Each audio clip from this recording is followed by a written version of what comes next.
The fastest money you make is usually the fastest money you lose.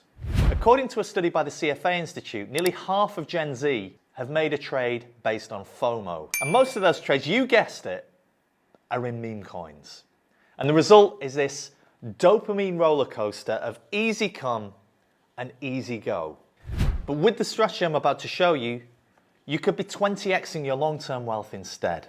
We'll take our typical 20-year-old, which means average earnings. They should be setting aside around half their age, 10% of their monthly paycheck. The current retirement age is 67. They have at least 47 years to retirement. Beginning at age 20, you're adding £2,444. So that amount invested at a real rate of 7.4% in the stock market, we'll come on to how exactly or where in a moment, grows to over 70 grand per year. If you scale that through your 20s, you will have invested more like 38 grand by your 30th birthday. Again, assuming the same return at 67, retirement age, 775 grand. So from contributing just 10% initially when you're age 20 and continuing to step that up at a ratio of half your age, by the time you hit your 30th birthday, you could theoretically not invest a penny more, and according to the long-term averages, which is really important to emphasize, the future could be different, end up coming out at 775 grand, nearly £1 million in real terms. Now that's all well and good, but the question is, what should I invest in? So scenario A is the advisor. You're going to be paying out a couple of percent in fees. I'll use the exact number of 2.25%. That's a typical advisor fee. So that, of course, is coming off the return.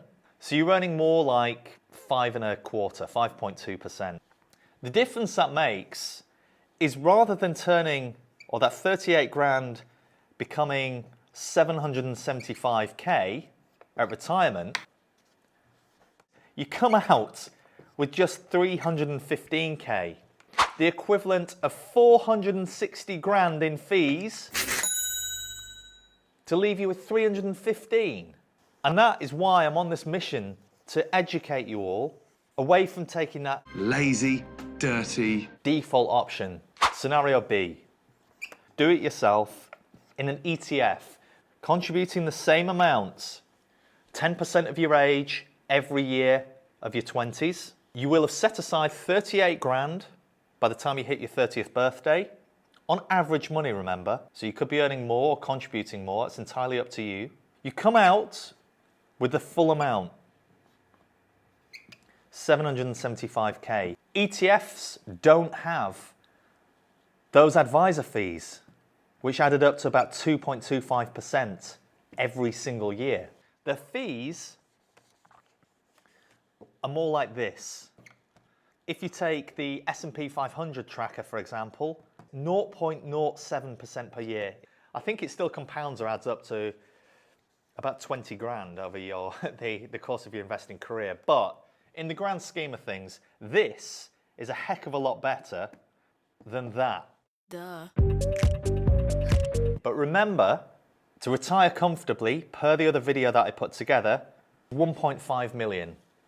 Now for the third option, and this is what I spent my career doing. I mastered how the stock market works so that I never needed an advisor and I didn't need to take the ETF and chill approach and just bury my head in the sand, settle for average returns.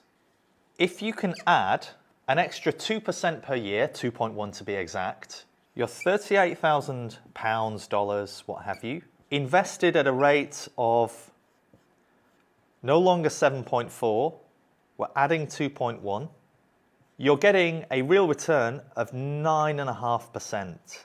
real bad man.